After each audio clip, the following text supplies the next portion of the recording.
Assalamualaikum warahmatullahi wabarakatuh. Waalaikumsalam warahmatullahi wabarakatuh. Bismillahirrahmanirrahim. Alhamdulillahi rabbil alamin. Wassalatu wassalamu ala ashrafil anbiya'i wal mursalin. Sayyidina wa maulana Muhammadin. Wa ala alihi wa ashabihil mujahidin at-tahirin, amma ba'du. Saudara-saudara kaum muslimin rahimakumullah. Pada pertemuan terdahulu kita sudah membicarakan orang-orang yang menjadi teman-teman setan dalam kehidupan di dunia ini.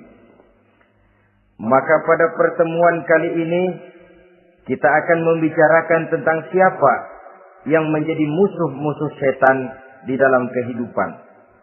Dengan satu catatan, berbahagialah mereka yang menjadi musuh-musuh setan, tetapi celakalah mereka yang menjadi teman-teman setan. Bagaimanapun juga di dalam kehidupan ini, apabila orang telah memproklamirkan bendera permusuhan kepada kita, maka kita tentu seharusnya bersikap waspada dan mawas diri. Demikian juga iblis dan seluruh bala tentaranya yang terdiri daripada setan-setan. Mereka telah mengibarkan bendera permusuhan kepada Nabi Adam dan anak cucunya, kepada kita umat Rasulullah sallallahu alaihi wasallam. Akan sengsara dan celaka jika kepada iblis dan setan yang telah nyata-nyata mengibarkan bendera permusuhan itu kita mengadakan toleransi, mengadakan kerjasama, dan menjadi budak yang memperturutkan kemauan daripada iblis dan setan. Siapa yang menjadi musuh-musuh setan dalam kehidupan ini? Inilah pertanyaan berikutnya yang diajukan oleh baginda Rasul kepada iblis. Hai iblis, kalau teman-temanmu adalah seperti yang telah engkau jelaskan tadi, sekarang cobalah beritahu saya, siapa di antara umatku yang menjadi musuhmu dalam kehidupan ini? Atas pertanyaan ini, iblis laknatullah menjawab, ya Rasul, musuh-musuhku di antara umatmu, pertama, anta ya Muhammad. Musuhku yang pertama adalah engkau, wahai Muhammad. Kenapa iblis mencatat Nabi Muhammad sebagai tokoh nomor 1 dalam deretan musuh-musuhnya? Mudah dipahami. Pertama, keberadaan Rasul merupakan rahmah lil alamin, rahmah bagi lingkungan. Yang kedua, beliau berfungsi menyelamatkan manusia dari tempat yang gelap gulita, dari tempat kesesatan menuju tempat yang terang benderang, penuh berisi petunjuk dan hidayah dari Allah Subhanahu wa taala. Maka menurut iblis, inilah manusia perintang pertama atas segala daya dan usahanya menggelincirkan manusia ke jalan yang dimurkai oleh Allah Subhanahu wa taala. Kalau kita baca sejarah, risalah yang dibawa oleh Nabi Muhammad ini memang merupakan risalah yang membawa rahmah bagi alam sekitarnya. Ada sedikit perbedaan dengan risalah-risalah sebelum beliau. Sepertinya risalah yang dibawa oleh para rasul terdahulu itu mempunyai efek yang langsung pada kehidupan di dunia ini. Nabi Nuh misalnya menyampaikan agama. Hai umatku, ini agama. Umat menentang, turun banjir yang menenggelamkan orang-orang kafir. Azab diturunkan pada waktu itu juga pada saat nabinya masih hidup. Jadi azabnya itu jenis cash, kontan. Nabi Soleh, hai umatku, ini agama. Mereka menolak, turun gempa bumi yang amat hebat menggulung orang-orang kufur. Nabi Musa, hai umatku, ini agama. Mereka menolak. Sebagian ditenggelamkan di Lautan Merah, sementara sebagian lain dikutuk menjadi monyet-monyet yang hina seperti diceritakan dalam Al-Qur'anul Karim. Lain dengan Rasulullah sallallahu alaihi wasallam. Bagaimanapun kurang ajarnya umat yang dihadapi oleh beliau, bagaimanapun menentangnya jamaah yang dihadapi oleh beliau, azab tidak turun sepanjang beliau masih hidup. Ini merupakan jaminan dari Allah, wa ma kana Allahu liyu'adzibahum wa anta fihim. Allah sama sekali tidak akan menurunkan azab selama engkau wahai Muhammad masih hidup di tengah-tengah umatmu. Jadi keberadaan Nabi Muhammad merupakan jaminan keselamatan bagi umatnya. Selama beliau masih hidup, azab tidak turun bagaimanapun kurang ajarnya umat. Di sini sedikit bedanya dengan nabi-nabi terdahulu. Juga perbedaan dalam pola dakwah. Nabi Nuh ketika dakwahnya ditolak oleh umat, keluar doanya meminta umatnya ditenggelamkan. Tetapi Nabi kita ketika dilontari batu oleh umat, malah beliau mendoakan umatnya agar memperoleh hidayah. Oleh sikap yang semacam ini, wajar lalu iblis menganggap Nabi Muhammad sebagai musuh ranking pertama. Yang kedua, siapa musuhmu di antara umatku? Yang kedua kata iblis, musuhku Muhammad imamun adil. Pemimpin yang adil. Itu yang akan menjadi musuhku di dunia ini. Putus asa iblis menghadapi pemimpin yang adil. Tipu dayanya tidak terkena. Segala tingkah polanya tidak diperturutkan. Imam yang adil, pemimpin yang adil merupakan musuh daripada iblis laknatullah alaih. Apa sebabnya? Karena pemimpin yang adil mempunyai dampak dalam kehidupan di dunia ini. Melindungi orang banyak, menenteramkan orang banyak. Makin aman, tentram, tenang situasi dan kondisi, makin mudah orang melaksanakan ibadah. Makin tekun orang melaksanakan ibadah, makin dekat dia dengan Allah. Makin dekat manusia dengan Allah, makin jauh dia dari iblis. Sebab dua hal ini selalu kontradiktif. Jika kita jauh dari Allah, tentu dekat dengan iblis. Jika kita jauh dari iblis, harus dekat tentu dengan Allah. Dan begitu selanjutnya. Dalam kaitannya dengan kehidupan kita sekarang, saudara-saudara, disinilah perlunya mempersiapkan manusia. Membangun manusia itu jauh lebih sulit daripada membangun jembatan. Membangun manusia itu lebih sulit daripada membangun gedung-gedung bertingkat. Termasuk membangun dan mempersiapkan calon-calon pemimpin yang adil di masa yang akan datang. Membangun jembatan penting. Tapi lebih penting daripada membangun jembatan adalah membangun manusia yang bikin jembatan. Sebab kalau manusia yang bikin jembatan tidak dibangun lebih dahulu, saya khawatir jembatannya nanti habis dimakan oleh yang bangun jembatan. Mengaspal jalan raya penting. Lebih penting dari mengaspal jalan raya, membangun manusia yang mengaspal jalan itu. Sebab kalau manusia yang mengaspal jalan bermental rusak dan bejat, saya khawatir jalan belum selesai, aspalnya habis dimakan oleh yang ngaspal. Inilah pentingnya membangun manusia pembangunan. Semua tugas-tugas besar, semua pekerjaan-pekerjaan yang baik harus berangkat dari niat yang baik, berangkat dari hati yang bersih.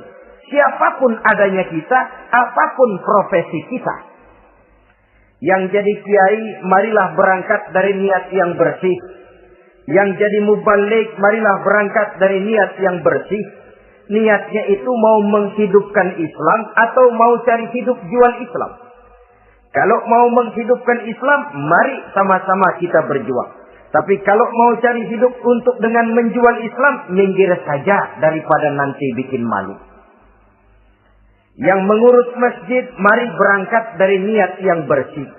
ngurus masjid itu niatnya mau menghidupkan masjid atau mau cari hidup di dalam masjid. Kalau mau menghidupkan masjid, mari. Tapi kalau mau mencari hidup di dalam masjid, tolong minggir saja daripada nanti bikin aib. Yang jadi orang alim, mari berangkat dari niat yang bersih. Jangan memperjualbelikan fatwa yang halal dikatakan haram, yang haram jadi samar-samar, nanti membingungkan umat. Berangkat dari niat yang bersih, membangun manusia, pembangunan. Ini barangkali istilah yang lebih kena. Saudara-saudara kaum muslimin rahimakumullah. Setiap kita pada hakikatnya punya bakat. Secara fitrah yang kita bawa. Bakat apapun kita ini punya. Saudara punya bakat jadi pemimpin, saudara pun punya bakat jadi pengkhianat. Saudara punya bakat jadi orang soleh, saudara juga punya bakat jadi orang salah. Saudara punya bakat jadi orang besar, saudara pun punya bakat jadi orang hina. Seluruh bakat ada di dalam diri kita. Tinggal nanti pertumbuhannya mana yang lebih subur. Saudara punya sifat berani, saudara pun punya sifat takut. Seberani-beraninya orang mesti ada sifat takutnya.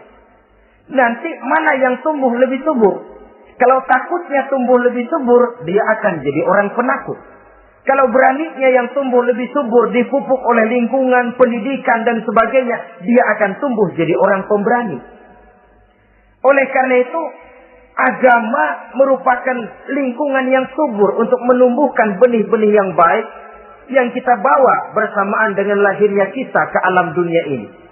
Setiap kita, saya, saudara, punya bakat jadi pemimpin, punya bakat jadi pengkhianat, punya bakat jadi pengabdi, punya bakat jadi koruptor, punya bakat jadi pemelihara, punya bakat jadi perusak.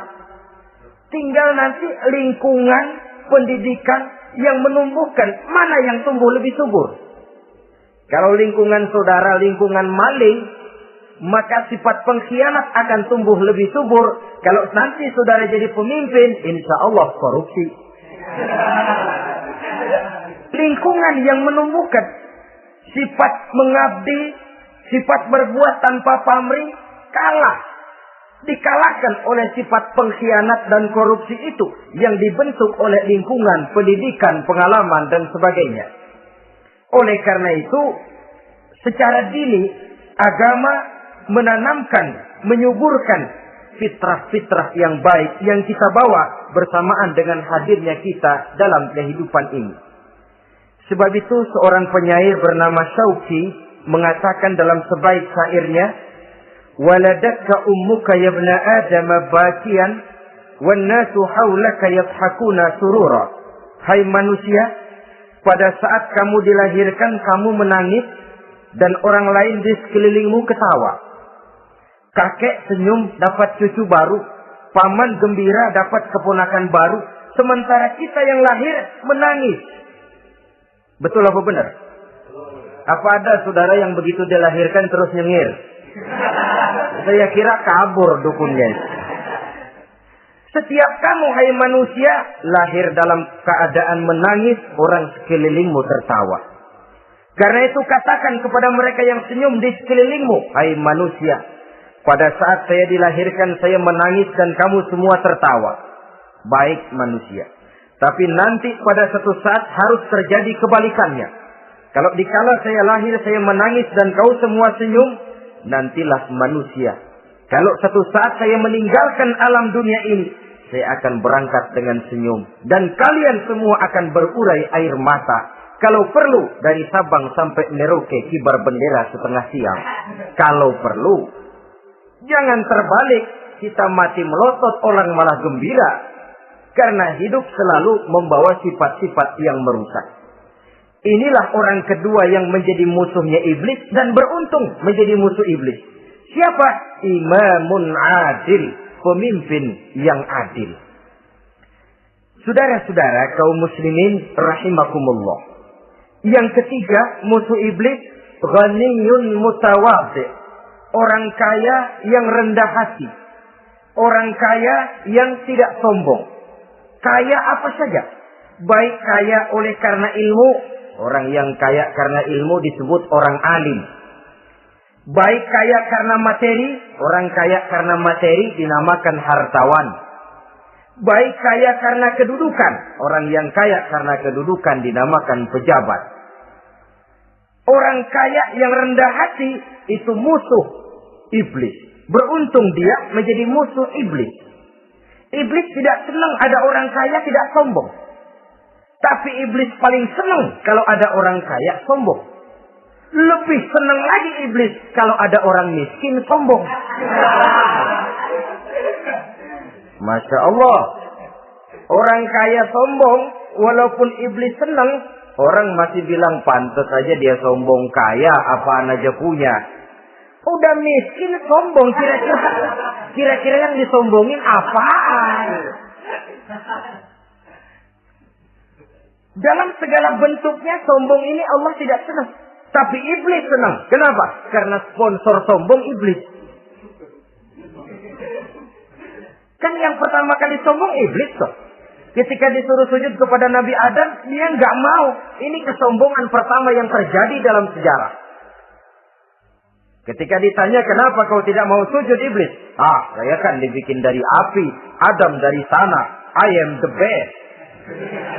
Saya lebih hebat daripada iblis, daripada Adam. Adam baru kemarin dibikin, saya sudah lama. Kata Allah, kamu sombong iblis, ini surga bukan tempat orang sombong. Keluar! Terusir dia dari surga. Jadi, kesombongan pertama adalah kesombongan yang dilakukan oleh iblis.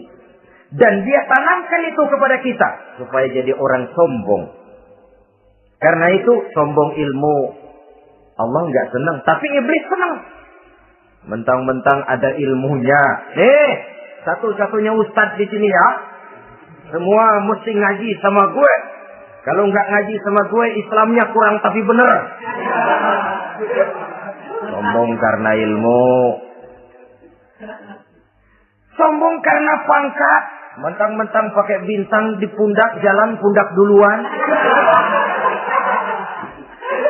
Yang wajar saja hidup ini. Sombong harta pun begitu. Kaum muslimin rahimakumullah. Orang kaya yang rendah hati dimusuhi oleh iblis. Tapi dicintai Allah. Dicintai Rasul. Dicintai malaikat. Caranya bagaimana? Kembali kepada satu kesadaran. Bahwa pada saat terlahir ke alam dunia ini. Tidak ada yang pernah kita bawa. Kalau sekarang kita punya rumah, punya kebun, punya kendaraan, punya pabrik, punya segala macam benda. Apa itu? Titipan. Pada suatu saat akan diambil kembali oleh yang menitipnya. Kalau titipan itu pandai kita jaga, pandai kita syukuri, titipan akan makin banyak. Sama juga kita dalam kehidupan. Kalau orang bisa kita percaya, saya mau pergi ke luar negeri, rumah saya titip kepada tetangga. Saya pulang dari luar negeri, isi rumah tetap tidak berkurang, malah dibersihi, malah disapu, dihilangkan kotorannya. Tentu bukan main syukur saya, girang saya. Akan bertambah kepercayaan saya untuk menitipkan apa saja. Ini makna la in sakartum la azidannakum wa la in kafartum inna azabi lasyadid. Kalau kamu pandai bersyukur, aku tambah nikmat. Tapi kalau kamu ingkar, azabku teramat pedih. Artinya apa? Nikmat bisa berubah menjadi azab kalau kita tidak pandai mensyukurinya. Ma'asyiral muslimin rahimakumullah. Orang yang kaya ilmu lalu rendah hati. Tidak selalu ingin menonjolkan diri. Ini kadang-kadang yang tanggung ini yang bikin berabe. Alim bener enggak, geblek bener juga enggak. Yang sedikit-sedikit mau nonjolin diri. Kalau enggak jadi imam enggak mau ke masjid. Enggak jadi imam enggak mau ke musola. Pokoknya kalau enggak jadi imam marahan sama musola. Macam mana? Saudara-saudara kaum muslimin rendah hati. Tidak selalu ingin menonjolkan. Sebab orang yang selalu ingin menonjolkan dirinya. Biasanya orang yang kekurangan kepercayaan kepada kemampuan dirinya sendiri. Dia selalu ingin dinomorsatukan. Dia selalu ingin ditempatkan pada ranking teratas. Dia tidak percaya diri. Orang yang percaya diri dapat bersikap wajar dalam kehidupan. Begitu juga kaya karena harta, dengan menyadari bahwa harta bagaimanapun banyaknya titipan dari Allah. Pada suatu saat akan kembali. Dia harus dimanfaatkan sesuai dengan kehendak yang menitipnya. Begitu juga kaya oleh karena pangkat, kedudukan, dan jabatan. Pada suatu saat jabatan itu akan hilang dari diri kita. Karenanya sering saya jelaskan bahwa pangkat di dunia ini yang paling tinggi pensiun. Titel yang paling akhir almarhum. Saudara setuju atau tidak, titel itu akan saudara dapat. Bagaimanapun kita cinta kepada pangkat, kedudukan, entos pada akhirnya suatu saat akan sampai kepada posisi yang namanya pensiun. Kalau sadarlah kita kepada pemikiran ke arah sana, maka untuk mencapai kekayaan, baik kekayaan harta, kekayaan kedudukan, tidak lalu menghalalkan segala cara untuk mencapai tujuan. Tapi dibatasi oleh norma dan kaedah yang harus dia taati, baik kaedah agama maupun kaedah bernegara. Inilah orang ketiga yang menjadi musuhnya iblis, orang kaya yang rendah hati, orang kaya yang tidak sombong. Yang keempat, saudara-saudara, tajirun shadiq, pedagang, pengusaha yang jujur. Iblis gedek betul, benci bukan main sama pengusaha, sama pedagang yang jujur, yang tidak ngurangi timbangan, tidak nipu pembeli, tidak barang yang jelek dibilang bagus, atau yang bagus di atas, yang jelek di bawah, atau dicampur yang baik dengan yang jelek supaya kelihatan semuanya jadi baik. Semua orang ingin untung, tidak ada kecuali siapapun orangnya, dan itu wajar. Setiap manusia ingin mendapat keuntungan. Kalau perlu dengan modal minimal mencapai keuntungan maksimal. Seperti yang diajarkan oleh teori ekonomi. Itu kan yang namanya produktif kan. Satu usaha dinamakan produktif. Bagaimana kita mengeluarkan modal minimal bisa mencapai keuntungan maksimal. Silakan. Bahwa manusia ingin untung itu insting, naluri, fitrah. Tidak ada orang yang mau rugi. Tapi cara mencapai keuntungan itu yang membedakan antara seorang muslim dengan yang bukan muslim. Sudah pernah saya sampaikan, apabila kaum pengusaha, para pedagang sudah dijangkiti penyakit yang tidak jujur, yang akan timbul adalah kekacauan ekonomi. Kekacauan ekonomi bisa menimbulkan revolusi sosial. Dan revolusi sosial merupakan kiamat satu generasi. Semua kericuhan hampir bermuara dari perut. Dan itu ekonomi. Orang nodong perut. Orang korupsi perut. Ya walaupun korupsi kalau sudah kelas kakap tidak lagi sekedar urusan perut. Ya perut apa yang diurusin kalau korupsinya miliaran itu. Perut jin barangkali. Saudara-saudara kaum muslimin rahimakumullah. Oleh karena itu, pedagang yang jujur, pengusaha yang jujur, ini merupakan musuh iblis. Iblis tidak senang kalau ada pengusaha yang jujur. Iblis tidak senang kalau ada pedagang yang jujur. Tapi iblis akan tepuk tangan kalau pedagang sudah selingkuh, kalau pengusaha sudah nipu. Ada orang bilang, sekarang mah kalau jujur-jujur benar nggak makan apa-apa dong kita. Sebab katanya jangan lagi nyari yang halal, sekarang yang haram aja seret. Rupanya sering masang undian nggak pernah kena. Lalu bilang jangan yang halal, yang haram aja nggak kena-kena katanya. Sebenarnya bukan itu masalahnya, saudara-saudara. Bukan itu masalahnya. Masalahnya ialah bahwa kejujuran membawa keberkahan. Ini kalau kita berpikir dengan kacamata agama. Keberkahan merupakan sumber ketenangan. Dan ketenangan ini tidak bisa dibeli dengan materi yang bagaimanapun banyaknya. Walaupun kita punya percetakan duit, ketenangan itu nggak bisa dibeli. Jangankan cuma punya duit banyak, percetakan duit saudara punya, mau membeli ketenangan yang berasal dari keberkahan, sulit. Jadi kejujuran membawa keberkahan, keberkahan membawa ketenangan. Jangan macam dulu tukang sol sepatu. Ditanya oleh temannya, "Bang, ngesol satu hari dapat berapa?" 200 rupiah. Sembayang enggak? Enggak. Islam? Islam, kalau Islam mah. Kata temannya, "Sembayang dah, kali aja besok dapat rezeki lebih banyak." Yang benar, iya. So, kalau orang sholat itu Allah dekat, nanti rezekinya ditambah. Benar lah, benar. Subuh sembayang dia. Habis sembayang sarapan, berangkat ke tempat dia ngesol, mangkal. Dari pagi sampai jam 11 belum ada juga yang ngesol. Mulai bimbang hatinya. Katanya kalau sembayang rezeki tambah. Tadi sembayang subuh begini hari belum ada yang ngesol. Cobaan kali, sabar. Datang sholat zuhur. Habis zuhur nunggu lagi, belum juga ada yang datang ngesol. Udah mau pulang hampir maghrib baru datang satu orang, danan ini sendal jepit gitu.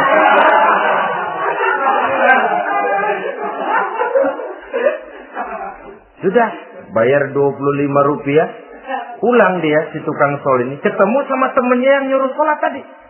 Ditanya, "Bagaimana penghasilan ini hari?" Apa dijawab? "Gua kapok deh sembahyang."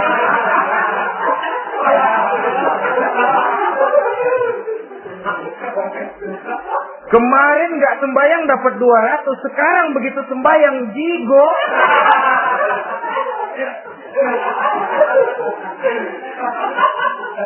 Dia tidak sadar bahwa dengan dari kacamata agama, 25 rupiah yang membawa berkah jauh lebih baik ketimbang 200 uang panas.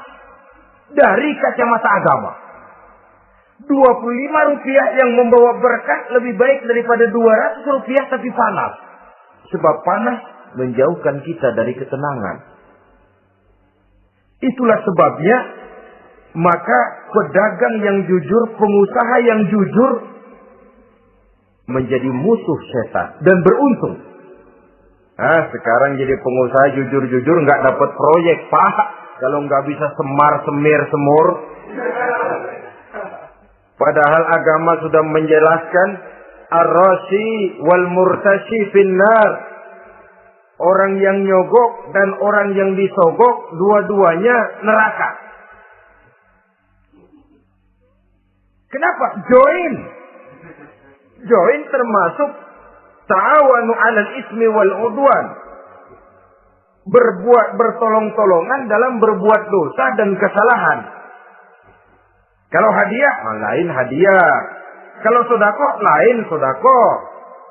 Tapi yang namanya semir, suap, ar-rasi wal murtashi finnar. Saudara-saudara kaum muslimin rahimakumullah.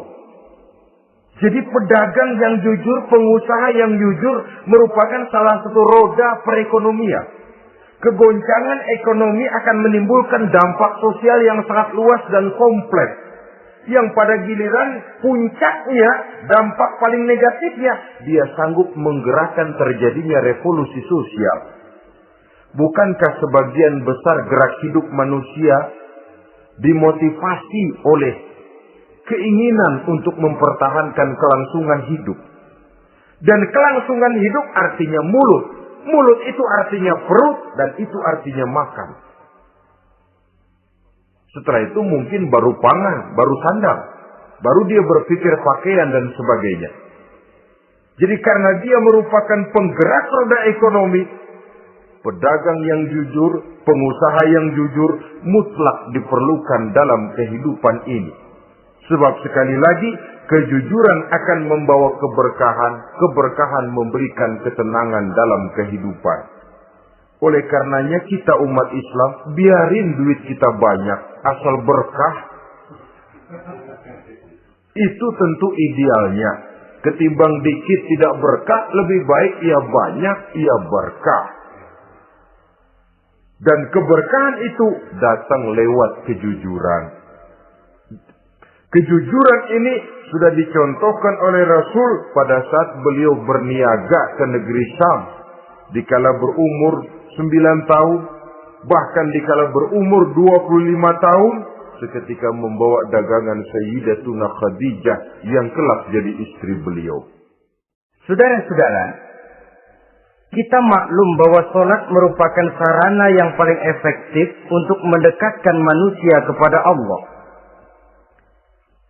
Makin dekat manusia dengan Allah, makin tidak senang iblis dan setan. Karena itu segala macam cara mereka berusaha mengaduk-ngaduk sholat kita.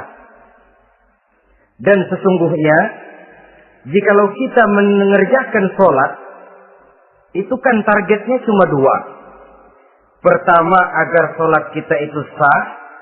Yang kedua, agar sholat kita itu qabul, yakni diterima oleh Allah. Kalau soal sah dan tidak, ukurannya gampang. Saya kalau ditanya orang, Pak, sholat saya sah atau tidak? Saya bisa jawab. Saudara, sholatnya syarat rukunnya cukup apa tidak? Cukup, sah. Itu kalau perkara sah. Tapi kalau sudah perkara qabul, Pak, sholat saya diterima atau tidak oleh Allah? Ini saya tidak bisa jawab. Kenapa? Soal qabul mencakup masalah batin. Cuma ukuran logikanya, kalau syarat rukun cukup, insya Allah qabul. Saudara-saudara kaum muslimin rahimakumullah. Oleh karenanya, pada saat kita sholat, iblis, setan datang dari segala macam penjuru supaya kita kehilangan rasa khusyuk. Apalagi kalau kita jadi imam yang gerak kita, bacaan kita dilihat, didengar, disaksikan oleh orang banyak. Digodanya gerakan kita, dibolak-baliknya hati kita supaya di dalam sholat itu banyak yang kita ingat, hal-hal yang tidak ada hubungannya dengan sholat. Kadang-kadang belum sholat kita ribut nyari pulpen. Enggak ketemu. Begitu takbir ingat pulpen di atas lemari. Mulai goncang lagi niat kita sholat. Kadang-kadang kalau hati tidak bisa dipermainkan, iblis berbisik lagi. Gerakan kita dalam sholat tidak mencerminkan kekhusyuan. Kalau gerak juga ternyata masih bisa khusyuk, bacaan kita dibuatnya kita seperti dikejar-kejar waktu. Sholat Isya misalnya, dengan cara kilat khusus, super singkat.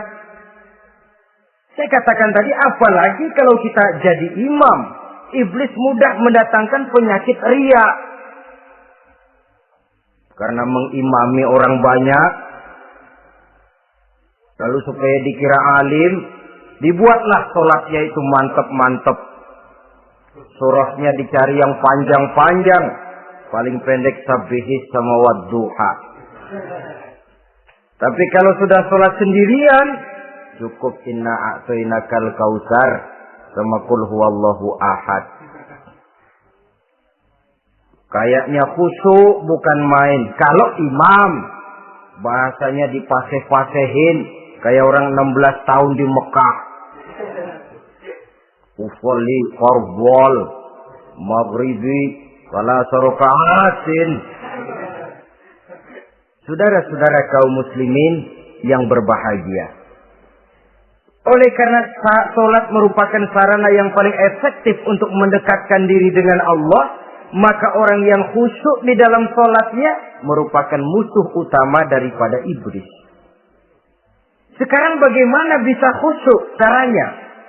Kalau khusyuk 100%, rasa-rasanya sulit. Untuk sampai ke arah sana, orang memerlukan tahapan. Kepada Imam Ali karramallahu wajhah, baginda Nabi pernah memberikan satu tes. Ali, saya ya Rasul, kalau kau bisa sholat 2 rakaat saja dengan khusyuk, aku kasih hadiah sorban. Baik ya Rasul, sembahyang Imam Ali. 2 rakaat. Selesai sholat, Assalamualaikum, Wassalamualaikum. Rasul bertanya, yang mana sorbannya Li? Tanpa nengok, Imam Ali menjawab, yang hijau ya Rasul. Setelah menjawab yang hijau, Rasul berkata, kamu tidak khusyuk Li. Kenapa? Soalnya tadi waktu sembahyang mikirin. Nanti kalau ditawarin sorban pilih yang hijau aja ah. Sehingga begitu ditanya refleks menjawab yang mana nih? Yang hijau saja ya Rasul. Oleh karena itu menurut Al-Imam Nawawi pada tingkatan yang paling sederhana sudah sampai ke tingkat khusyuk asal pada waktu takbiratul ihram ingat kepada Allah. Tapi jangan lupa itu tangga pertama. Jangan ada fatwa begini lalu aman. Yang penting kan takbirnya ingat Tuhan. Belasononya mau kemana kek? Bukan itu. Itu pada tingkatan pertama sudah sah dipandang khusyuk. Solatnya orang awam asal pada waktu takbiratul ihram dia ingat kepada Allah. Tetapi harus terus berusaha agar sepanjang solat dia ingat kepada Allah. Caranya bagaimana? Pertama, menanamkan diri bahwa pada saat kita sedang mengerjakan solat yang lain tidak ada kecuali Allah. Yang kedua, berusaha memahami apa yang kita baca. Sehingga pada saat kita sujud, subhana rabbiyal a'la wa bihamdih, terbayang kemahasucian Allah, kemahatinggian Allah. Sehingga hati tidak mengembara, mulut berucap, hati mengikuti apa yang diucapkan. Yang kadang-kadang membuat hati kita jalan-jalan, badan di masjid, badan takbir, badan ruku, tapi hati di pasar, hati di kantor, hati di pabrik.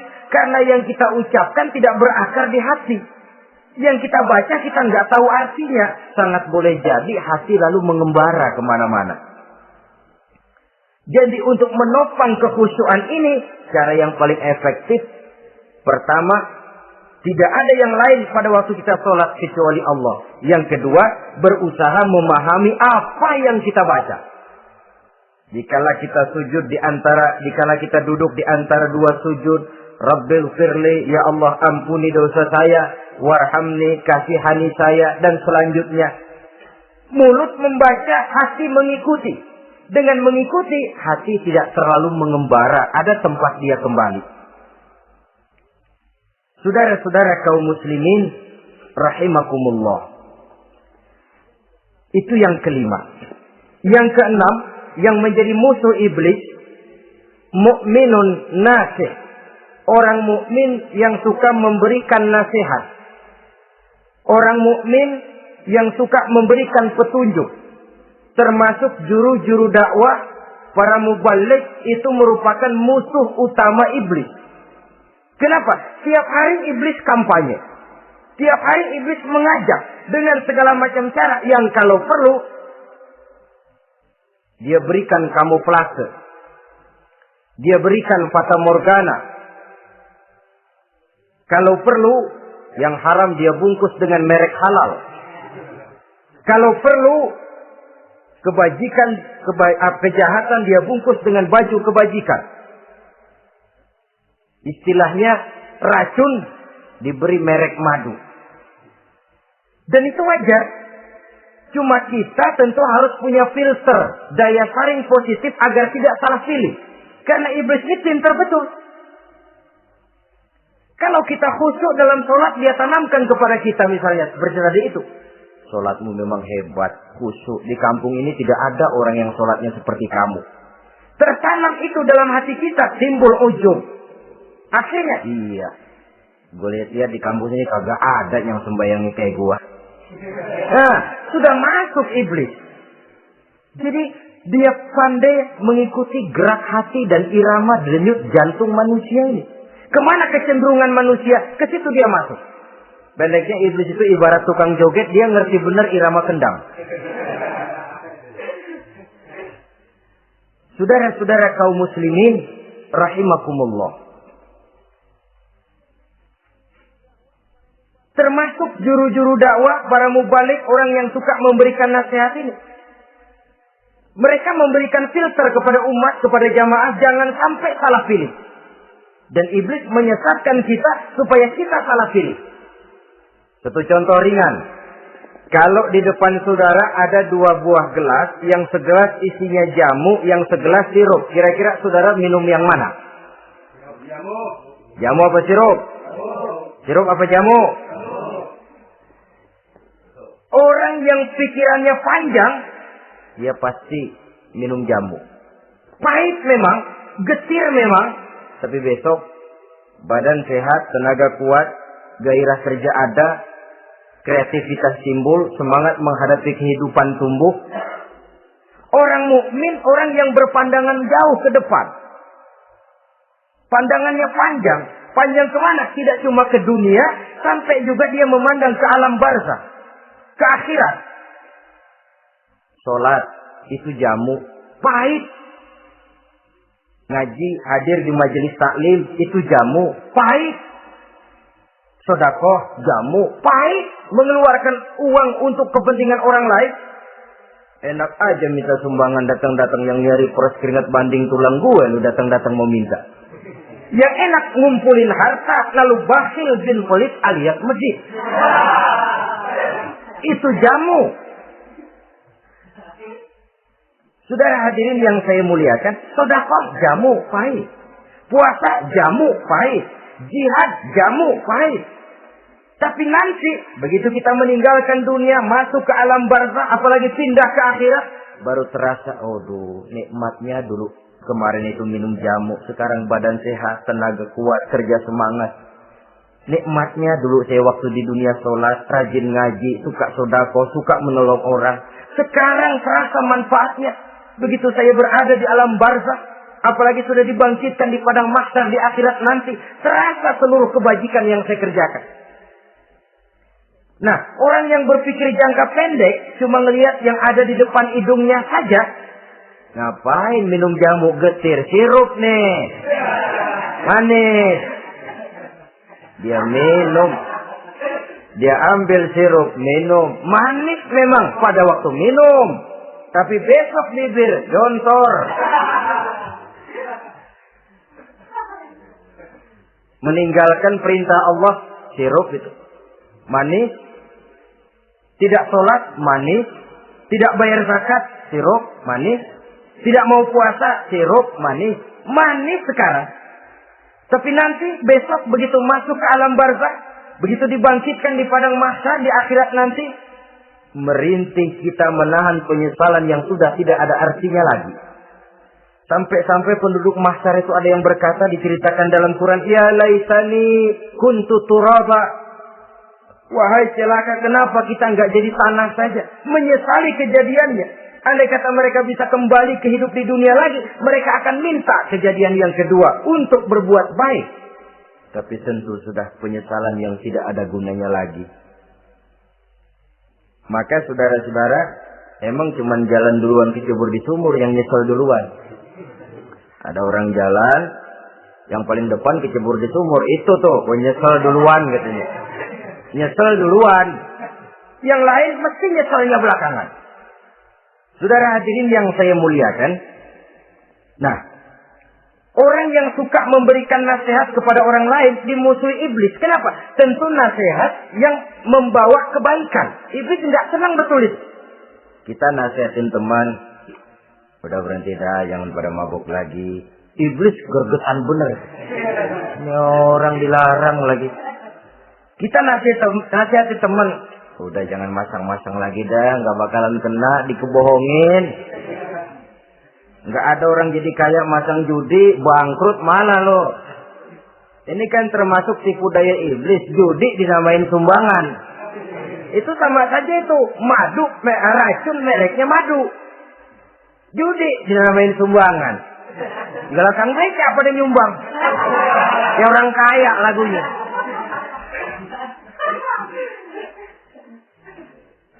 Saudara-saudara kaum muslimin rahimakumullah, adalah kewajiban kita memang untuk tawasau bil haq, saling nasihat menasihati. Setiap kita juru dakwah, setiap kita wajib menyampaikan apa yang sudah kita tahu kepada orang yang belum atau kurang tahu.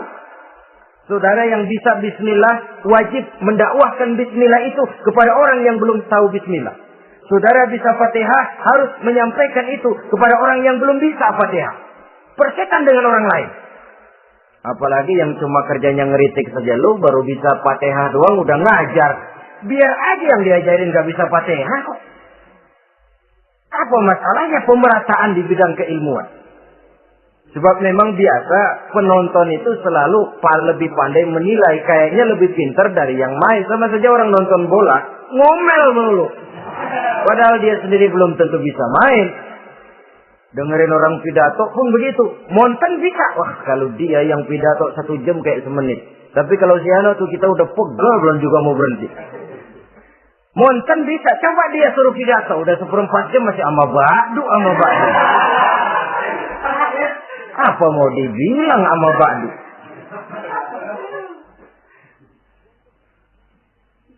Yang ketujuh, yang menjadi musuhnya iblis, taibun sabitun ala taubatihi. Orang yang bertaubat dan tetap di atas taubatnya.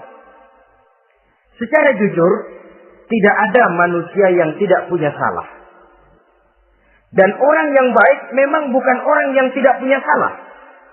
Karena tidak ada orang yang tidak punya salah. Orang yang baik adalah orang yang apabila melakukan kesalahan dia segera sadar, dijadikannya itu sebagai pelajaran untuk tidak diulanginya lagi pada masa yang akan datang. Biasanya kita menghakimi orang pintar. Kita nggak pernah merasa bahwa kita juga punya kesalahan.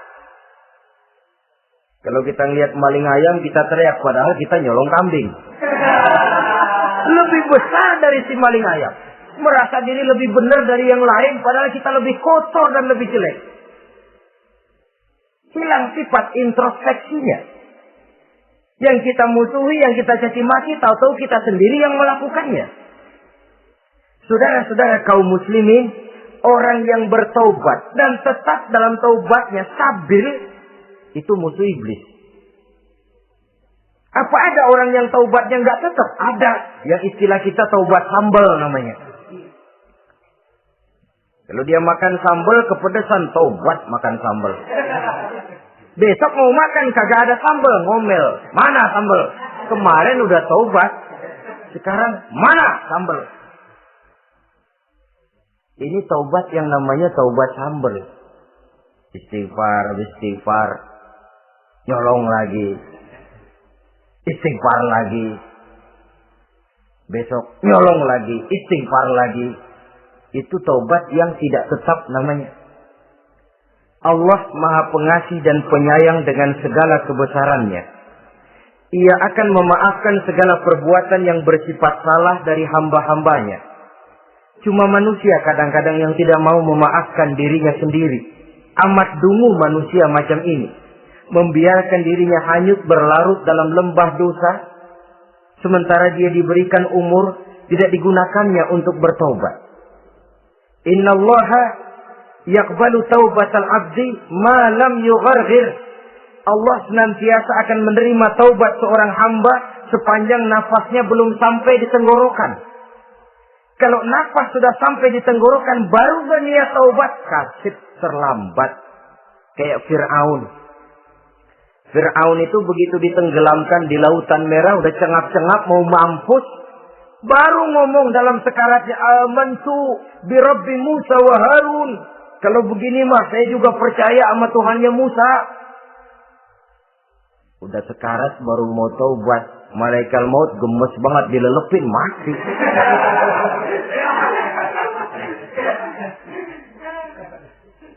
Nah, kepada adik-adik remaja, biasanya kalau sudah bicara taubat, pikiran kita, taubat mau urusan 70 tahun ke atas.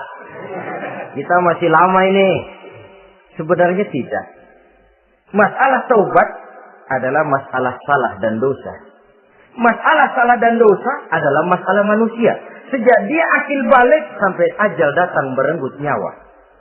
Hidup ini tidak selalu berjalan mulus. Hidup ini tidak selalu berjalan di atas kertas putih. Kadang kita tersilap, kadang kita tersalah. Kadang situasi dan kondisi menyebabkan kita berbuat lain dari yang seharusnya.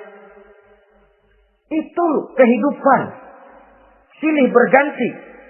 Oleh karenanya pesan Nabi, wa'atbi'i sayyi'atal hasanah. Perbuatan salah ikuti dengan kebajikan. Dosa iringi dengan taubat.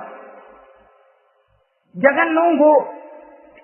Saya untuk taubat takut nanti bikin lagi. Nah, ini namanya punya harapan mau bikin lagi.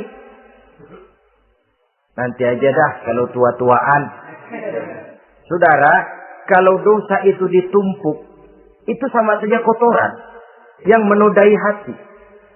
Kalau kotoran nggak rajin kita bersihin, dia akan berkarat. Dan kalau sudah berkarat, sudah sulit untuk dibersihkan. Itu makna ungkapan Imamul Ghazali, hati manusia sebening kaca. Lapisan dosa yang dia kerjakan adalah debu yang menutupi jernihnya kaca. Orang yang bersih dari dosa, dekat dengan Allah, hatinya jernih seperti kaca. Dari hati yang jernih, radarnya kontak kepada Allah. Sinyalnya nyambung channelnya itu. Getarannya hebat. Wajar kalau lalu dia bisa tahu apa yang besok akan terjadi. Diberitahu oleh Allah. Yang namanya ilmu laduni itu. Ilmu yang ditransfer langsung oleh Allah. Karena kebersihan hatinya. Mana ada orang gak belajar bisa pinter. Iya, kalau hatinya butak emang gak ada. Tapi kalau Allah mau berberangkat dari hati yang bersih, yang kontaknya nyambung kepada Allah, hati itu seperti kaca, kata Imam Ghazali. Dosa yang kita lakukan adalah debu. Kalau debu sedikit, datang kita lap, datang lagi kita bersihin, datang lagi kita bersihin. Insya Allah nggak sampai jadi noda di atas kaca itu. Tapi kalau nunggu debu itu sampai bertumpuk, besok aja ngelapnya dah, besok aja ngebersihinnya, bertumpuk dia, sulit membersihkannya. Walaupun kena, nodanya tentu tertinggal di atas kaca itu. Karena itu, dalam kehidupan remaja misalnya, pemuda misalnya, kita tidak bisa menolak mode. Tidak bisa menolak musim. Modenya disco, modenya breakdance, modenya joget, modenya jaipongan. Mode pada waktunya habis, ya habis. Tapi bagaimanapun dia akan punya dampak, memberikan bekas dalam membentuk kepribadian. Dan ini efek yang tidak kita inginkan. Efeknya, bukan modenya itu. Jadi oleh karenanya, saudara-saudara, masalah taubat bukan masalah 70 tahun ke atas. Tapi masalah manusia, sejak dia akil balik sampai ajal datang merenggut nyawa.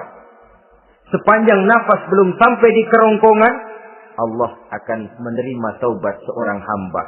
Bahkan dalam hadis qudsi Allah menyatakan, "Lau amiltumul khotoya hatta mala'atis sama, thumma nadimtum, fataballahu alaikum."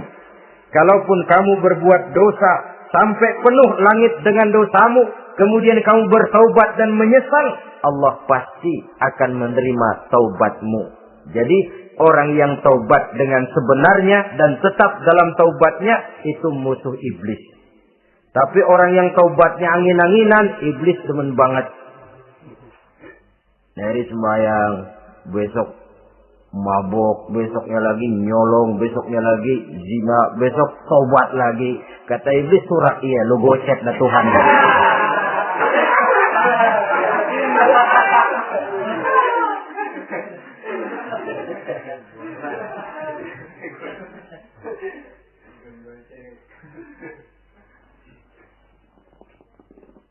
Selanjutnya, yang ke-8, musuh iblis, musuh setan, mukminun yudawi mu'alat taharah.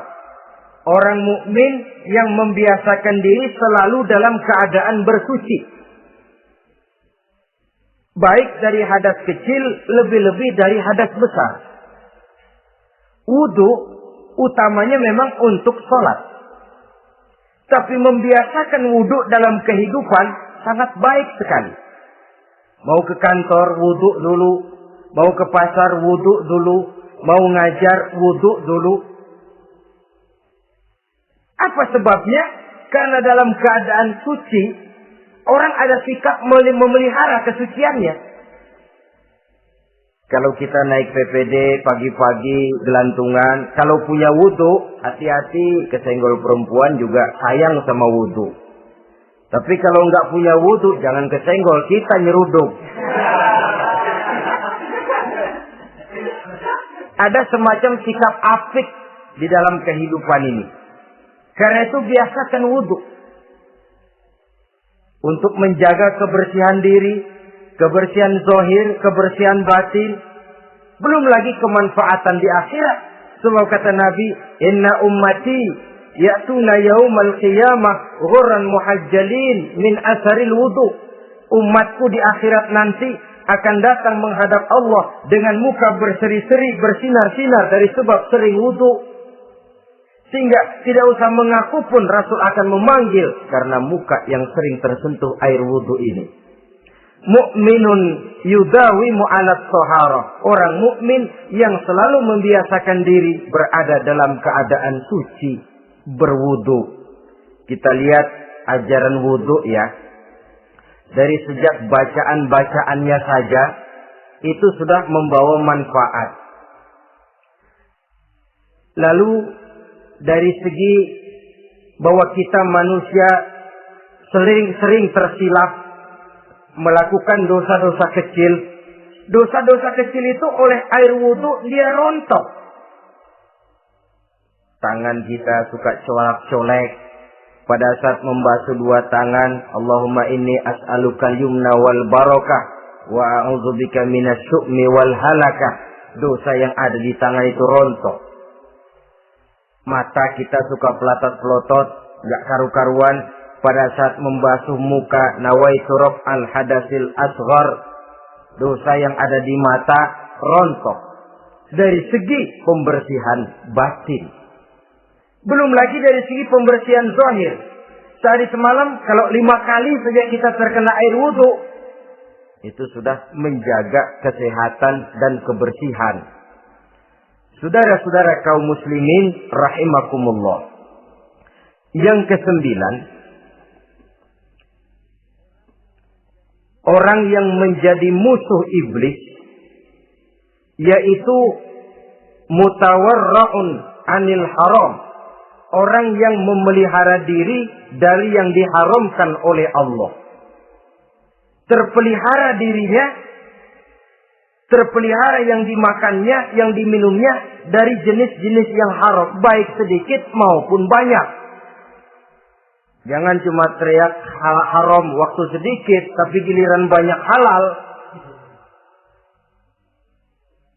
Sama saja orang dikasih tahu, itu ada cerita anak-anak, Pak Haji punya anak main judi, dikasih tahu, Pak, anak bapak main judi, astagfirullah katanya.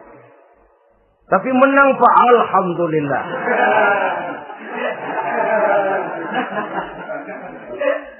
Ini kan sama saja. Giliran sedikit dibilang haram karena dia nggak dapat jatah, begitu dapat banyak dan dia kecipratan jadi halal.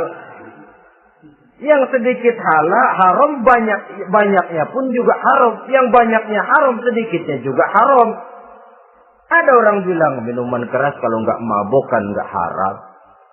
Yang memabukkan banyaknya, sedikitnya tetap saja haram. Ma'askaro kasiruhu faqaliluhu haramun. Apa yang banyak menyebabkan jadi mabuk, sedikitnya pun juga haram. Saudara-saudara kaum muslimin, yang ke-10 yang terakhir, musuh daripada iblis ialah mukminun rahimun. Orang mukmin yang berhati pengasih. Orang mukmin yang suka menyambung silaturahmi. Orang mukmin yang tidak suka bertengkar. Orang mukmin yang tidak suka marah-marahan. Kalaupun terpaksa marah, tidak lebih daripada 3 hari. Jadi boleh saja marah kalau alasannya tepat, tapi nggak lebih dari 3 hari. Kalau perlu bikin perjanjian, kita marah ya, 3 hari. Itu limit, tidak halal kata Nabi bagi seorang muslim menjauhi saudaranya lebih dari 3 hari. Tidak halal itu artinya haram. Kita ini kadang-kadang kalau sudah marahan sama tetangga kah, sama teman kah, kadang-kadang suka berlaku perpanjangan waktu. Tidak cukup perpanjangan waktu, ditambah lagi perpanjangan generasi. Enggak cukup kita yang marah, orang lain kita sundut-sundut supaya ngikut marah lagi. Marah pakai ngundang. Kayak mafia lagunya. Udah dia marah, orang lain lagi disuruh marah. Saudara hadirin yang saya muliakan, mukmin yang punya sifat belas kasih, berhati jernih, itu musuh utama dari iblis. Tapi mukmin yang suka marah-marahan, tukang hasut dan tukang bakar, itu teman-teman iblis. Oleh karena itu, mudah-mudahan kita semua menjadi musuh iblis. Dan jangan menjadi musuh iblis. Jangan menjadi teman iblis. Sebab iblis sudah kadang memproklamirkan permusuhan. Sekali dia musuh kita, selamanya dia akan tetap menjadi musuh kita. Berusahalah untuk menjadi musuh iblis. Dan jangan sekali-kali toleransi. Jangan berusaha menjadi teman iblis. Inilah yang kita bicarakan pada pertemuan ini. Mudah-mudahan ada manfaatnya. Terima kasih atas segala perhatian. Mohon maaf atas segala kekurangan. Wassalamualaikum warahmatullahi wabarakatuh. Waalaikumsalam.